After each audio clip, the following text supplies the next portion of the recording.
Hi everybody, my name is Michael Demeng and welcome to Strange Tales of Myth and Magic.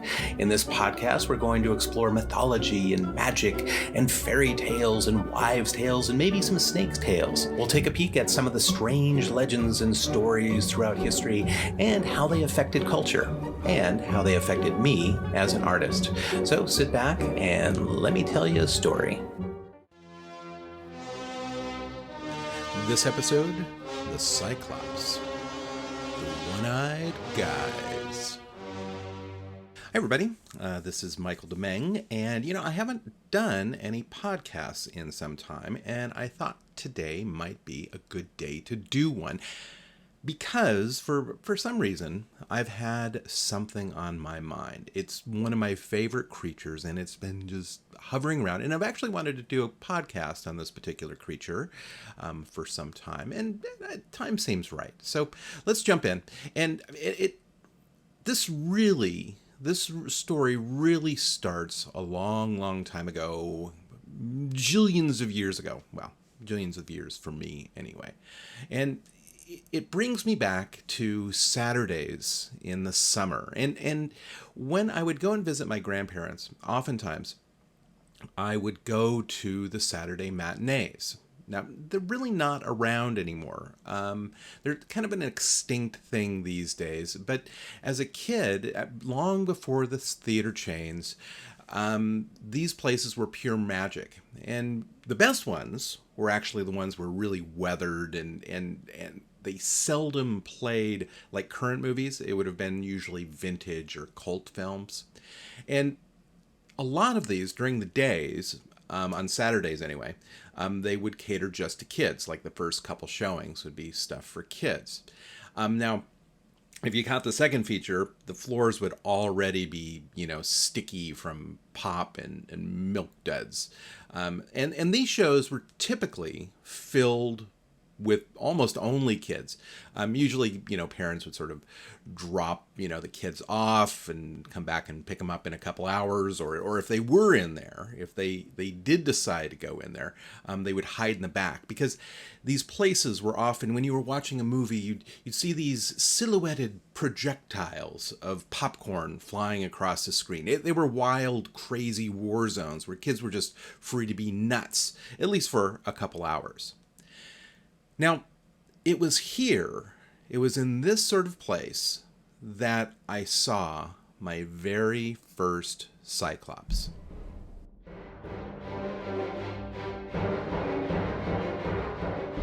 Now, the film was The Seventh Voyage of Sinbad, and this is a masterpiece by preteen standards, because it was filled with creatures of all shapes and sizes. And, there were snake women and dragons and a two-headed vulture, and there was a skeleton duel and all this good stuff. And it was filmed in what was called Dynamation. And this is pretty much just a snazzy title for stop animation photography. And this was done by the maestro of stop animation cinematography, and that would be Ray Harryhausen. Now, in this particular film, there were so many different creatures that, a kid like me was just like nuts. Oh, look at all these monsters. Woo! But I will always remember the moment the Cyclops ventured onto the screen.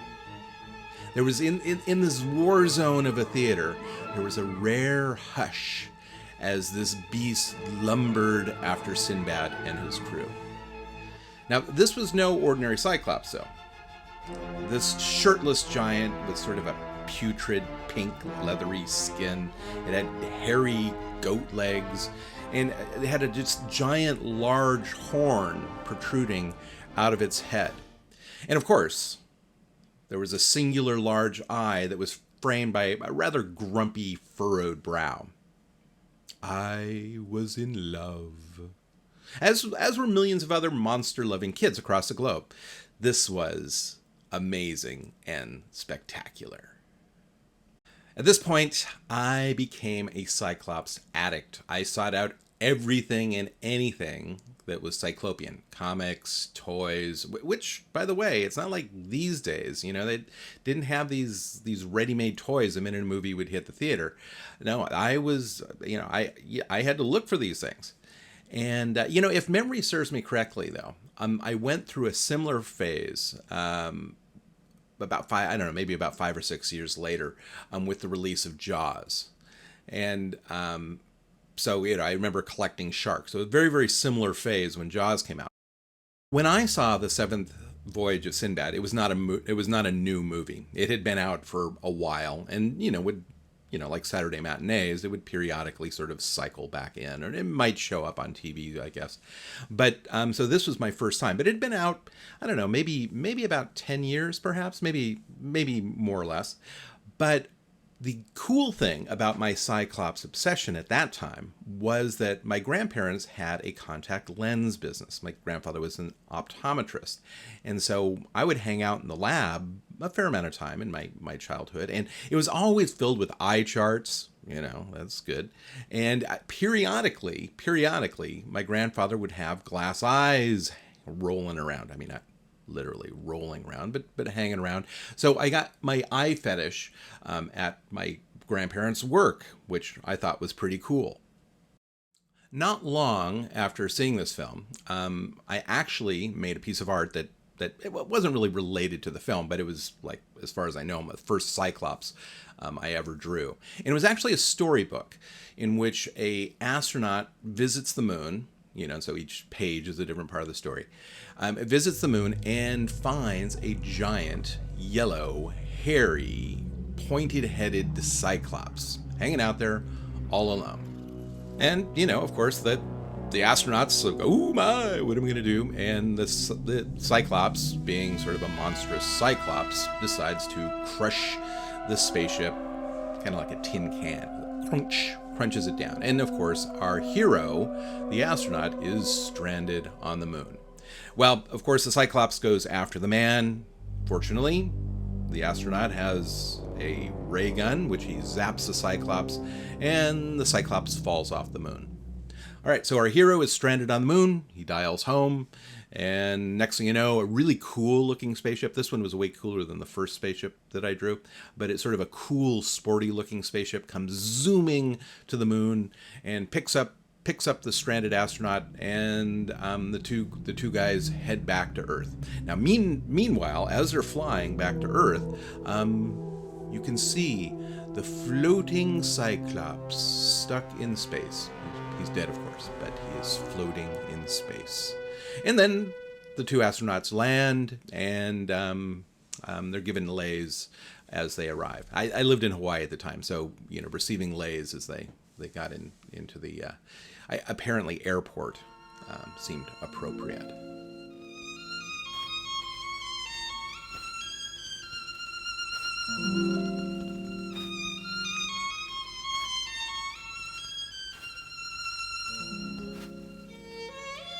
So I thought we should go back and look at some of the myths and legends associated with our Cyclopean friends. Apparently, plural is Cyclopus. So our Cyclopus. So we'll take a look at the various Cyclopus throughout time in myth and lore. Cyclopus sounds weird, I have to say. So excuse me if I don't use it very often. It's a strange word to say. So anyway, probably the most common Cyclops, at least when people think of what a Cyclops is really associated with Greek mythology. I think the Greek mythology really has taken hold in terms of what we think of Cyclops, right? And they're big, brute giants, of course, one eye, and they're just, sort of thuggish monsters. Now, what many people don't know is that in Greek legend, there are actually 3 different types of Cyclopses. And this is also, they sort of vary from story to story. So even though there's Greek mythology, there's variation within Greek mythology.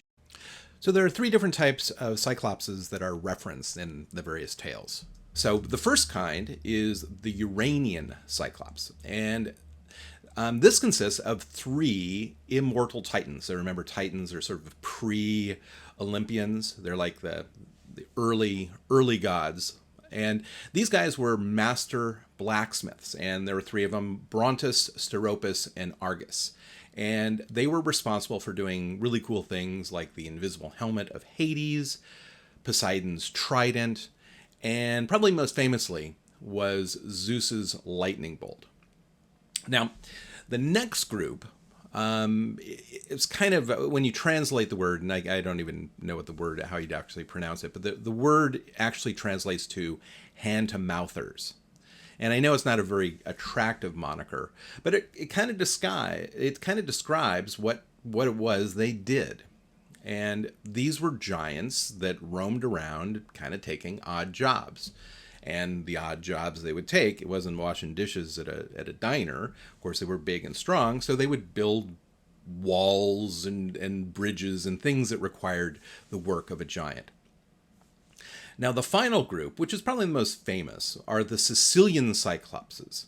And these were pretty savage beasts, and they were shepherds typically, and they lived on the island of Sicily. And yeah, Sicily in Italy, right? This is where these guys hung out. Thus, they were Sicilian. And probably the most famous of these Sicilian Cyclopses, and no, it's not Don Corleone. It was Polyphemus. Now, you might know him because he is one of the villains of Homer's The Odyssey. And you might have had to read that in high school or maybe college. But he's a cranky giant who captures the wandering sea captain Odysseus and his crew, and then Polyphemus traps him in his cave, and more or less, one by one, he starts gobbling them up. Now, fortunately for Odysseus, the Cyclops isn't the sharpest scimitar in the army, so with a bit of trickery, some wine, and a pointy stick, always handy to have all of those things, Odysseus blinds Polyphemus and escapes with his remaining crew. This, of course, makes a cranky Cyclops even crankier. But they get away. I mean, the Cyclops, Polyphemus, throws a giant stone at him and almost, hits their ship, or at least makes the waves bring the ship back to shore. But nonetheless, he's blinded and he's bummed out. A bit of backstory about Polyphemus. He was the son of Thoosa. And this is a sea nymph. And she's, complete with the little mermaid tail. The typical little mermaidian sea nymph sort of mom. And his dad was none other than Poseidon. That's right, the head honcho of the sea. And this might sound a little weird to you, given that you've got two really aquatic parents. And they give birth to a really very land-bound giant. And what does he do? He herds sheep. I'd be doing like some genealogy testing, but nonetheless, these sea dudes give birth to a land dude. Kind of nutty. Now, way before Odysseus, when the grumpy monster was younger, but probably teen, or whatever a teen is in the Cyclops years. I mean, time is a strange thing when it comes to godlike creatures. So in his adolescence, Polyphemus, he would do his sheep herding and by the day, and then wander down to the shore at the evening. And one day he wanders to the shore and he sees the most beautiful thing he's ever seen in his life. And that is the sea nymph Galatea. And she is actually described as the most beautiful of all the 50 sea nymphs. Now, he wanted to approach her and say, hey, want to go do something sometime? But he was feeling a little self-conscious, and he is kind of monstrous, and he was very self-conscious about his big eye in his forehead, and he realizes that he's not the best-looking dude. But finally, time passes, and he gets up his nerve and approaches her. And he does his best, his awkward best, and very, he's not very cultured and smooth. And says, hey, you want to go do something? And Galatea, she's polite enough, but nonetheless pretty direct with the Cyclops. And and just basically says, look, this really isn't meant to be. I'm of the sea. You are a land guy. You herd sheep. I hate sheep. So I don't think this is going to work out. But we can be friends. You know, those infamous, horrible words that you hate to hear, right? When you want to go out with somebody. Yes. We can be friends. Yeah. So this bums out Polyphemus, of course. And he goes away dejected and sad and depressed. And then he gets pissed. But not so much at Galatea. He gets pissed at his mom. And then he goes to see her and he goes, hey, and he tells her off. He's like, what's the deal? Why didn't you put in a good word for me? Which, by the way, I would never ask my mom to do that. That always seemed like a bad idea. A different era, I guess, matchmaker times, but nah, I wouldn't have my mom do that. Anyway, so the Cyclops then goes on to say that he never really had a chance with her because she had never taught him to swim. And if she did, he might have had a shot. And I have to say, he has kind of a decent point. And you've got a sea god and a mermaid, and they don't even teach their son to swim. That's kind of strange.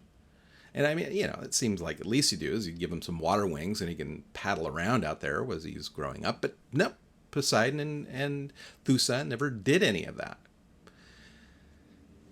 Anyway, so Polyphemus goes about his days dejected, sad, periodically hanging out at the cliffs, until one day he sees Galatea again. But she's not alone. Nope, not alone at all. She's with a dude, and they are making smoochy face. But this isn't just any dude. This is Acus.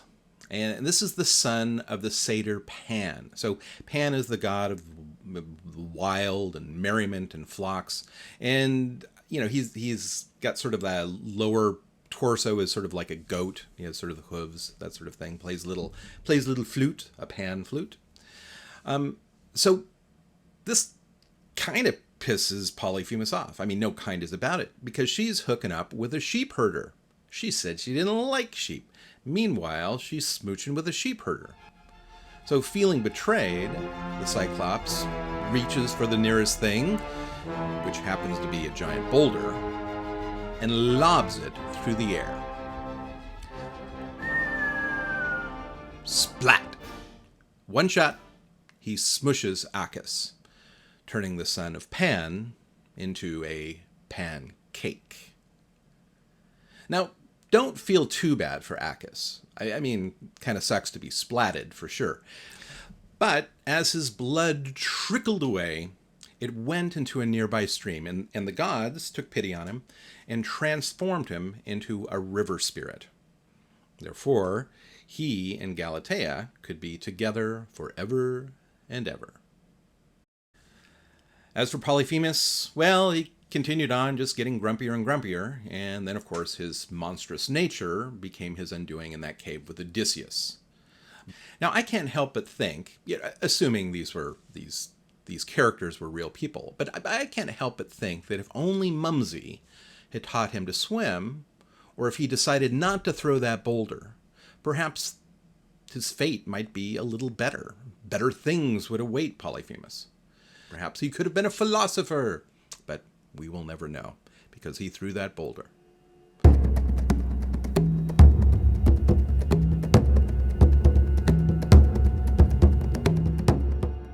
Now, one of the things I always love is if I hear stories about where a legend or a myth may have come from. Something that actually happened that might have led to people believing a certain thing.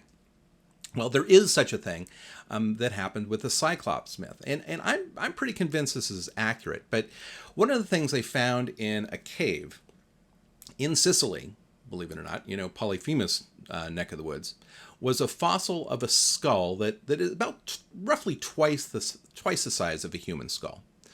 And it's actually somewhat humanish, but very brutish. It's got a huge jawbone. Imagine a really monstrous looking human is sort of what this skull looks like. very pronounced, sort of, yeah, thick jaw, the old cartoon thug type of jawbone type of thing. The other thing it has, of course, is a giant hole in the middle of its head where a Cyclops eye would fit perfectly. So what could this be? Was it a Cyclops? Was there such a thing once upon a time? Was there a one-eyed beast? Well, actually, no. What this skull was in this cave in Sicily was a dwarf elephant. It was a fossil of a dwarf elephant. And the large opening on the forehead wasn't for an eye, wasn't an eye socket, but it was rather a nasal cavity. This was where the trunk came out. And I can imagine if you lived in ancient Greece and you happen to be like, rummaging around, digging up things, and you find this giant skull, you would be pretty convinced that a one-eyed beast once lived in that cave and might still live there. It's sort of the same reason that I believe that a lot of the dragon legends came from finding ancient, fossilized dinosaur bones. Same kind of thing. You find this giant lizardy skull, and you say, hey, they're dragons. Makes perfect sense. So I wouldn't be surprised if that's where the Cyclops myth started. I mean, the Cyclops myth has been around for a pretty long time. And so probably there were a lot more dwarf elephant skulls way back when. Now speaking of early Cyclopses, Babylon is probably, well, at least there's evidence of the earliest stories of a Cyclops coming from Babylon. And this is roughly about 2000 BC. Now, the reason we know about this Cyclops legend, or at least some of it, is because of a clay plaque that was found. And on this clay plaque is a warrior god named Nergal. And he's in the process of sort of putting a big knife into the gut of this sort of humanoid creature, but it has a sun-like head. It looks, like a sun with rays coming out of it, mouth and all that stuff. And then it has a singular eye in the center of it. And as I said, there's not really much known about this character, but I'm guessing it's crabby, like the Greek Cyclops. And the only reason I would say that is, nothing like a sword in the gut to put you in a bad mood.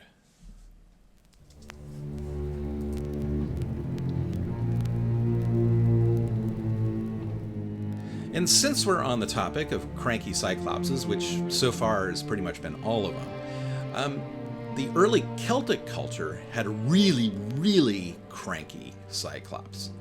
And this one was called Ohakanu. And forgive me, those who know ancient Celtic words. Ohakanu was a giant ranging from about 10 to 20 feet tall and quite hairy. And the males were said to have these long red beards that would actually reach the ground.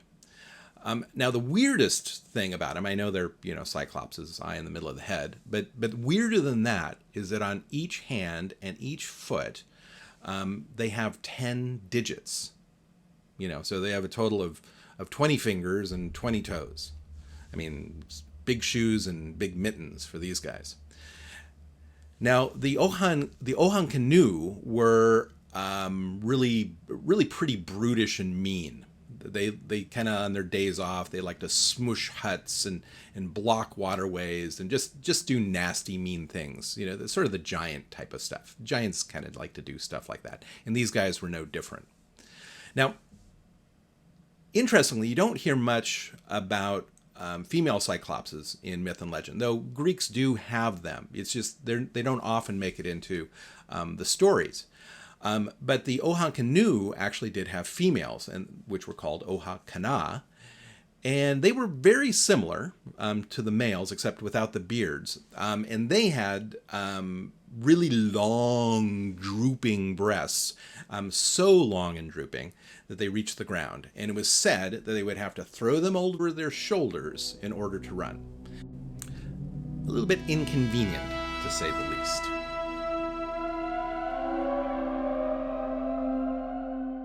as bizarre as the Oha canoe are, and they're pretty weird, as bizarre as the Oha canoe are, I would say that the prize for the weirdest Cyclops actually goes to Japanese myth and legend. And this Cyclops in Japanese culture is called a kasa obake. And this Cyclops is a mythical ghost. It's part of the yokai, which yokai are sort of like spirits or mystic ghosts that are sometimes good, sometimes bad, a lot of times cause mischief, that sort of thing. Well, this Cyclops, the kasa obake, is a sentient umbrella. That's right, like a parasol. And this thing hops around on one leg, so instead of like the handle or the stem, it has a leg. And it has one eye, and it's often depicted with having this sort of mouth that has this long sort of Gene Simmons tongue hanging out. Now, if you want to catch a glimpse of one, there's a movie called 100 Monsters. It's a Japanese film made in, I think, 1968 or so. And it's got a bunch of crazy yokai during samurai days. And it's sort of a B movie monster type thing, but kind of fun. Crazy creatures, including the sentient umbrella with one eye. And the reason, if you're wondering what could this be, why an umbrella, what is the purpose of having a spirit that's an umbrella? Well, basically, it's said that the idea of this particular spirit is that everyday objects can actually become spirits after 100 years, after something's over 100 years old, that an object can actually gain sentience and become this sort of spirit. And it's said that the purpose of this particular yokai was to discourage people from throwing out objects that have a long history, at least while they're still useful. So if you have this old chair and it's a perfectly good chair, but you throw it out, you might be haunted by an umbrella monster. Why did you throw out that chair? You still had plenty of use in it. And this I have to say makes me wonder, because it might explain my proclivity towards using found objects in art.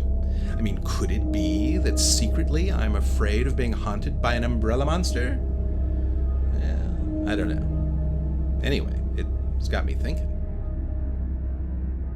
I have to say that umbrella monsters don't really jive with what I consider to be a Cyclops. I think of them as being more monstrous, giant, brutish things. Big stompers and squishers and gobbler-uppers. That's the way I view Cyclopses.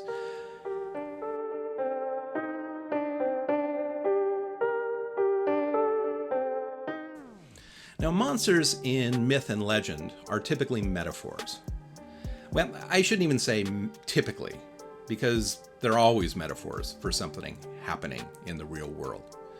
And different types of monsters can symbolize different types of trials and tribulations. I mean, for instance, a Frankenstein monster might represent the consequence of playing God. Okay, a vampire might symbolize the dangers that are associated with seduction and lust.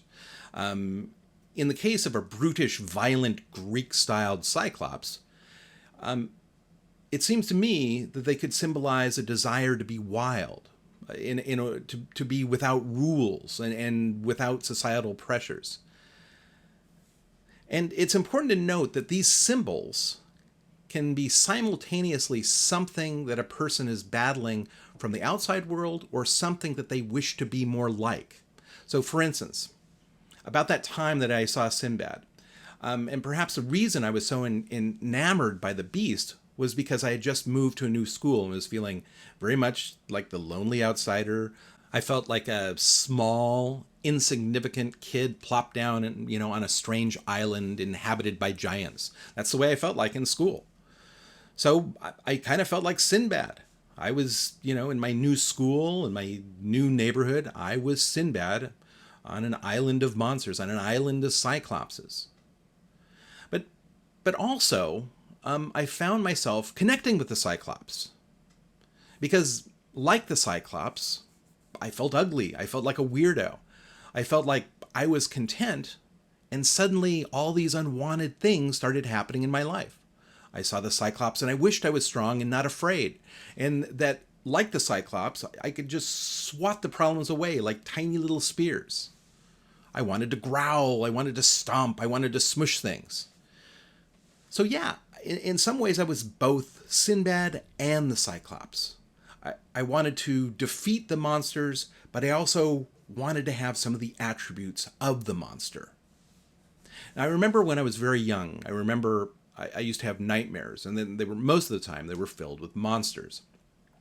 And my mother had recommended that if I had a nightmare, and after I woke up from a nightmare, I should draw a picture of it. And maybe draw a picture of it and me somehow controlling it, defeating it, killing it, whatever the case may be. But with my crayons, suddenly I had the power to zap with a ray gun or bonk on the head with boulders these creatures that haunted me. It allowed me to control the monsters as opposed to them controlling me. Suddenly, I was in the driver's seat. And it's something that I do to this day, whether it's, art that I put in galleries, or I have a process that's called Morning Monster. And every day I wake up with a coffee and I draw a little monster. And this is sort of an homage to how the process started. It's a way of sort of exercising the demons, or taking control of the demons, using the demons to use them in whatever way that's most beneficial. They're not without value. Monsters come in handy. Sometimes it's good to be monstrous and brutish and wild and crazy. And granted, you may not want to do it at a nice restaurant, but you can always do it in art, no matter what. That's it for this episode, everybody. Thanks for listening. And if you're interested in learning more about these things, I'll have blog posts that relate to this topic and some resources. And also, you might be interested in checking out my weird, mythologically inspired artwork. So head on over to www.michaeldemeng.com and you can check out the weirdo stuff that I do. All right, until next time, I'll be mything you.